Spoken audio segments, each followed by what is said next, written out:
Juma Mubarak sa atin lahat. Kumustamos mga lalabs? Alhamdulillah, okay lang kami.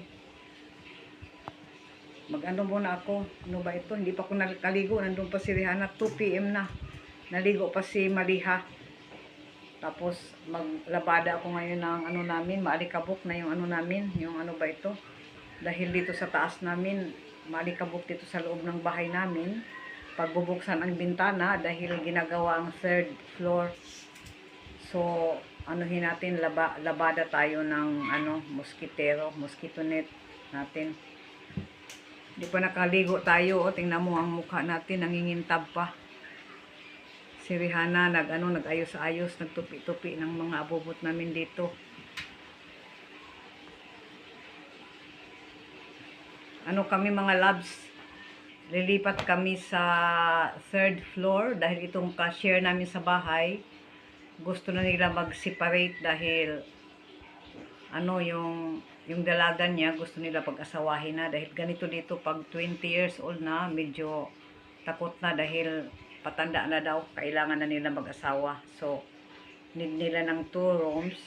So kami naman di pa na, mahirap pa din magdesisyon ng ng 2 kwarto dahil syempre binabudget ko yung pang namin, pang araw-araw, yung cost of living namin, binabudget ko. So alhamdulillah, dito sa taas mayroong isang family, gusto nila kaming i-partner dahil wala kaming lalaki, at saka hindi naman kami gaano bisitahin. Kukunin nila ang 2 flat. So bali 4 na kwarto yung 2 flat. Tapos yung isang kwarto para sa amin. May din doon, may sariling kwarto. Yung kasama namin sa sa isang flat, yung anak nilang dalaga.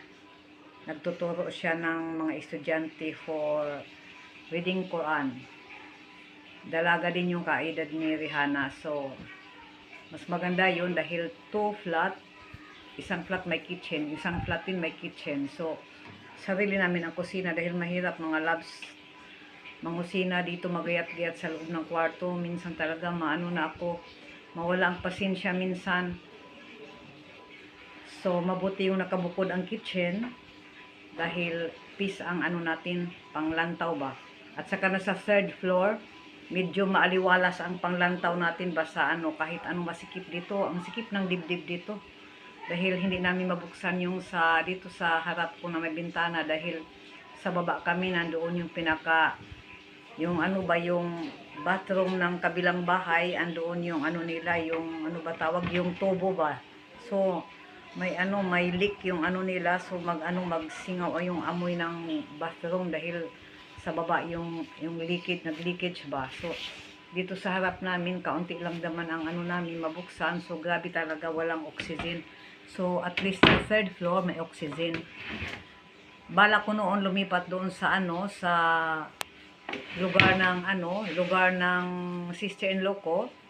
Kaso ang doon problema, may mga estudyante rin doon, kaso natatakot ako dahil hindi pa ako dito conforme ako dahil ako dito ba. Yung conforme ako sa sa lugar na ito dahil sanay na kami. Tapos yung mga estudyante ni Rihanna malapit lang doon pag mag-relocate kami. So kung saan-saan si Rihanna kung dahil yung mga estudyante ni Rihanna pinupuntahan talaga sa bahay, doon siya nagtututor, tinuturuan niya doon. So pag malayo, so delikado. So dito na lang muna kami tiis-tiis dahil final years na mga love si Rihanna. Pray for us dahil na siya, final years na, inshallah matapos na din niya yung niya, kolehiyo. Hopefully makapag-work siya for our survival. Kung anong will ni Allah sa amin, kung saan kami ilagay, either dito sa Bangladesh o pauwi niya kami sa Pinas, depende niya sa plano ni Allah sa atin. Di ba mga loves? Tapos nung isang araw, naawa ako kay Rihanna. Mabuti nga yung isang estudyante niya, yung 4 kasi, yung isang estudyante maliit pa yun, home study lang yun dahil 2 years old pa. So, yung ano ba, may masamang pakiramdam, so hindi tinuturuan ni Rihanna. Ano yun, pang 1 to 2 yun niya. So, nung isang araw, naawa ako, naiyak ako talaga.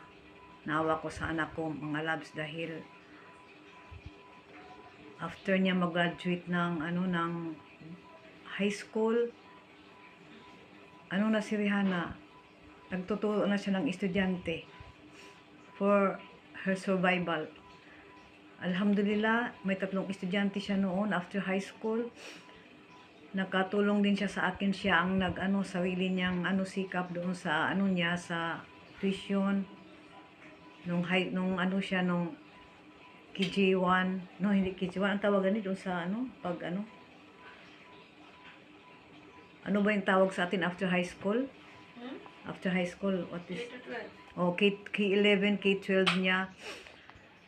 Tapos nung matapos niya ang K12, ayun, magkamag-anak ko, tinutulungan na kami dahil dati ayaw nila kami papuntahin dito. So medyo bihira ang komunikasyon namin noon. So nung nagkolehiyo na si Rihanna, na uli kami. Intact na uli yung namin, yung komunikasyon namin ng mga relative ko. Dati kasi ayaw nila ako papuntahin dito talaga sa Bangladesh dahil naawa sila sa sitwasyon ko. So nung nagkolehiyo na si Rihanna, tulong na ng mga kamag-anak ko. Tapos may estudyante si Rihanna, hindi naman niya lahat yon ng niya, yung panggastos lahat sa estudyante sa eskwelahan. Tapos tulong ang mga kamag-anak ko sa pang bayad ng entrance test, sa mga books. Tapos sa inyo, may mga friends ako dito sa YouTube na tinutulungan din ako. Maraming salamat sa inyo, sa tulong ninyo kay Rihanna at kay Maliha. Si Maliha mag-college na. Tapos problema ko itong na ito dahil dalawa sila ang sabay sila mag entrance, ang nila yung entrance fees nila. So sabay sila. So lang tayo, mag-pray kay Allah na ma-survive ko yung entrance test, entrance fees ni Rihanna at saka Maliha dahil sabay pa naman sila. So nung kailan ba yun, naikwento ko sa inyo. Tapos nung Monday, umalis siya ng bahay. Walang klase si Rihanna kasi pag dito mga labs sa Bangladesh, ang style dito, pag kolehiyo, si Rihanna kasi sa Bangla medium siya. So ang tawag pag kolehiyo, honors, ang tawag dito honors. Pag sa international school, talaga college, ang tawag honors, pero din yun, kolehiyo. So dito sa Bangladesh, kahit hindi ka present ba araw-araw sa paaralan, okay lang yun, mag-excuse ka kung anong excuses mo. So, during exam ka lang pupunta, walang problema yun. At baka at least ka lang, study ka ng coaching, pupunta ka sa coaching, kasi doon sa coaching talaga, at saka hindi naman gaano tututukan nila dito mga labs, useless doon pag magpunta sa pag mag-attend ng class, dahil hindi naman gaano tinututukan, basta lang ganyan-ganyan lang, hindi talaga katulad pag English International School, dito tutok talaga. So need talaga kahit pupunta ka pa kahit mag-attend ka pa araw-araw sa eskwelahan, need mo pa rin mag-coaching dahil sa coaching talaga tuturuan ka nila dahil another bayad na rin yung coaching. So si Rihanna, yung teacher niya sa accounting, yun din ang coaching na teacher ni Rihanna. Medyo mura lang, 1,500 lang dahil naintindihan din ng teacher nila ang sitwasyon ng mga estudyante. So, yung ibang coaching center, mga 3,000, 4,000 pag accounting ng subjects. Pero ito dito, medyo mura lang talaga, 1,500 mga labs. So, last year, nung first year at saka second year, hindi nag-coaching si Rihanna dahil sa, yung, alam nyo na ang budget. So, nung nag-third year siya at saka fourth year, coaching na siya. Kailangan niya mag-coaching mga labs dahil final year na niya ito para maganda ang resulta niya. So, ang noon, nagsabi siya sa teacher niya na hindi na siya mag-attend ng hindi siya mag-attend ng classes. Lang siya, mag-attend siya ng coaching. in a week, 3 times in a week ang coaching. So, complicated ang coaching niya ng time, kaya ina-adjust niya sa mga estudyante niya, adjust na lang niya yung time. Nung Lunes, alam nyo mga loves, na naiyak ako talaga sa kay Rihanna. Nakita ko kung gaano siya ka hardworking. Umalis siya ng bahay 11:30. Nag-attend siya ng klase. Umatin siya that day dahil may kasama kasi niya itong kasamahan ko sa bahay dalaga dahil may exam that day. So, sumabay na lang siya. Sabi niya, Mama, mag-attend na lang ako ng klase. Ito lang this time lang. So, nag-attend siya. Ang 12:30 ang klase. Yung 11:30 to 12:30 hindi siya nag-attend. Yung second class dahil dahil yung klase nila hindi naman 3 subjects, 3 hours lang. So, nag-attend si Rihanna hanggang 2:30. 12:30 to 2:30. Tapos, 2:30 hanggang 3:30, nag-ano siya, nasa coaching siya.